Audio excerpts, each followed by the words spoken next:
So, you know we love traveling. And what we're going to show you next is the closest you'll find to time travel. Time travel? Yeah.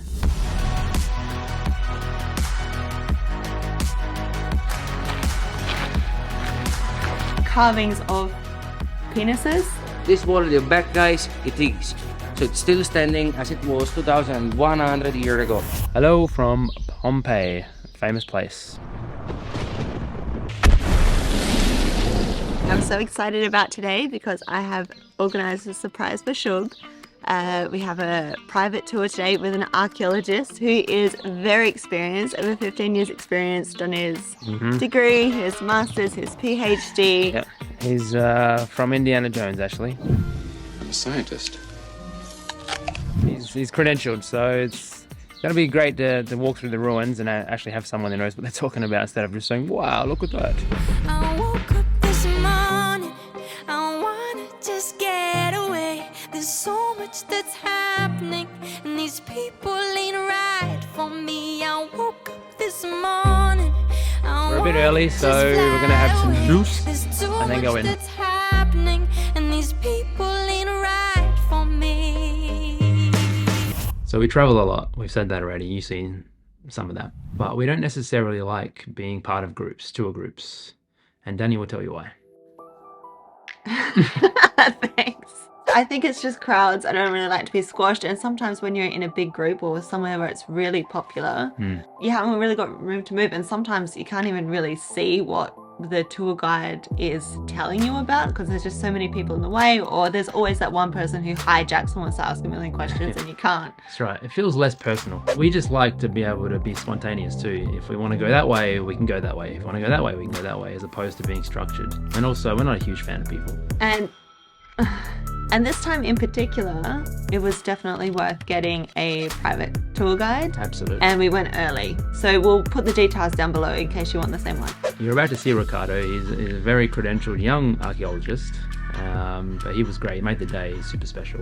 And I have to thank Danny for organising that again. He really knew his stuff. Yeah, but he was cool. I was expecting some older gentlemen, you know, not trying to be ageist, but I thought maybe, you know, the study of archaeology was... Some old boring guy. That's right, a guy with grey hair and a little notebook, but he was a cool young Italian dude and he knew his shit. Basalto, that's called tuffo in English.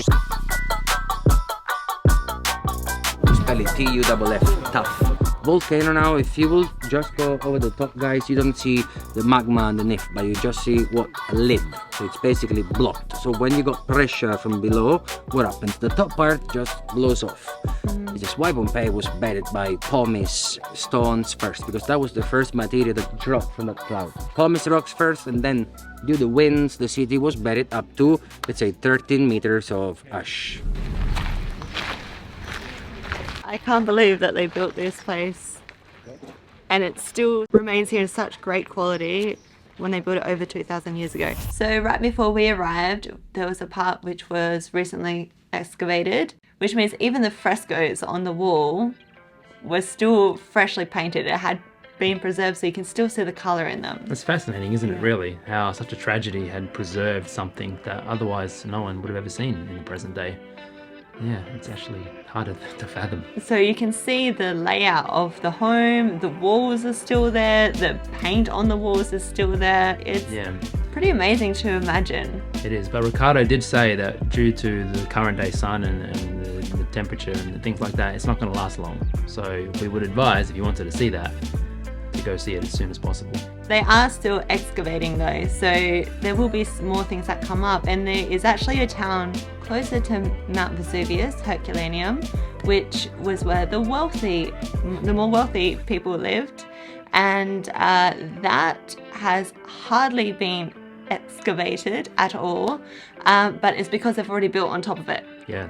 So, but that I've heard is even better preserved because the wooden artifacts and papyrus and everything are still intact there. It's funny though, because like Danny said, obviously the tiers of wealth existed, but Ricardo was saying that no matter how much wealth you had in Pompeii, there was still a river of shit going through it because that's their plumbing back then. So even the king or the royalty or people that were really high up in the social standing still had to navigate through the river of poo, which is, yeah, we've evolved a little bit since then. So you'll see in their cobbled streets these huge big square stepping stone blocks so that they can walk across the excrement without getting their shoes wet, essentially. That's right. Yeah. So fun fact. And you'll also see some carvings of penises. Willies? Some willies. I don't know if we can say penis. And they are pointing in the direction of what would have been brothels. How helpful. Back in the day. Because the merchants come in from a long time at sea, they're ready to train. The first thing they want to do is seek some Relaxation. relaxation time.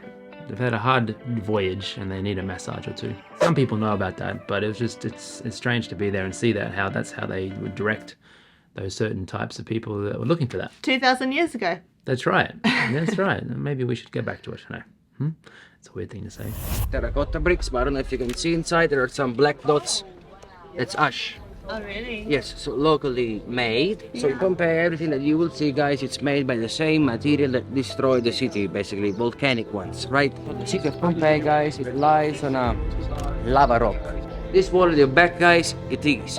So it's still standing as it was 2,100 years ago. When I lived in London, they said, well, they imported this from your country in order to fight rats.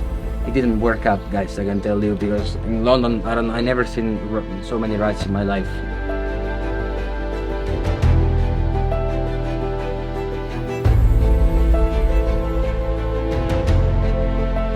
Public one, it's called atrium in Latin. You say atrium. Atrium, yeah. No? And the back part is the peristylium, so the open yard. So that was Pompeii. We had a great time. And it is a really special place. The air is really clear there. It is quite magical, that time travel aspect to it, seeing what it looked like 2,000 years ago. It really does feel like time travel because you see museums and things like that. This is an actual place that existed in almost its natural form. It's just, unbelievable really to be there. And also to see the layout of the town where they would have gone and done the trading.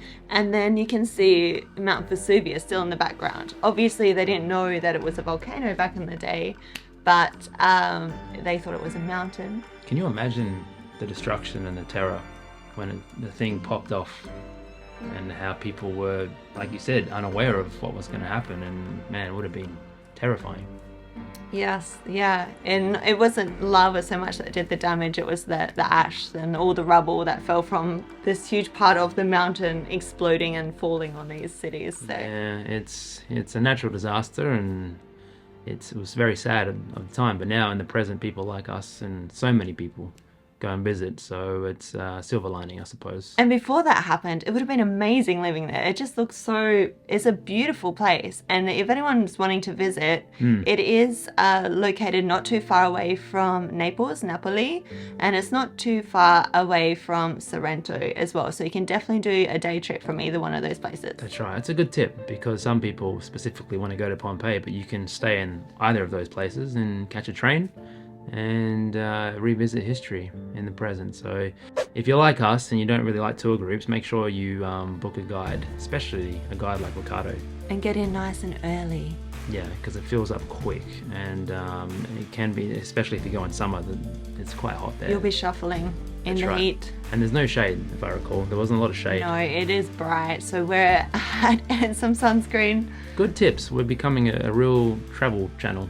Look, if someone had told me that before, I would have appreciated it. That's right. I mean, I should have known, but I remember it now, how clearly how hot that downward bearing sun was. Yeah, so. right. We found little pockets of shade. We were sort of scurrying about. There's all the stones, right? Cobbled stones and rock everywhere. But it's nothing like the people would have experienced. That's terrible to say. So that's Pompeii. From here, where are we going next? I can't remember now. Sorrento.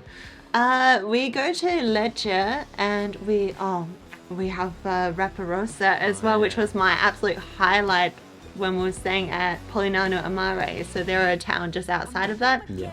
I love it. I love it. It's the highlight of my trip. That's right. If you're vegan or you're thinking about going vegan, or you just love good food. That's right. Well, you wouldn't even know it's vegan. So this place is it's very special. It's farm to table. Anyway. Next video. For this video, if you liked it, leave us a comment and tell your friends how awesome we are at YouTube.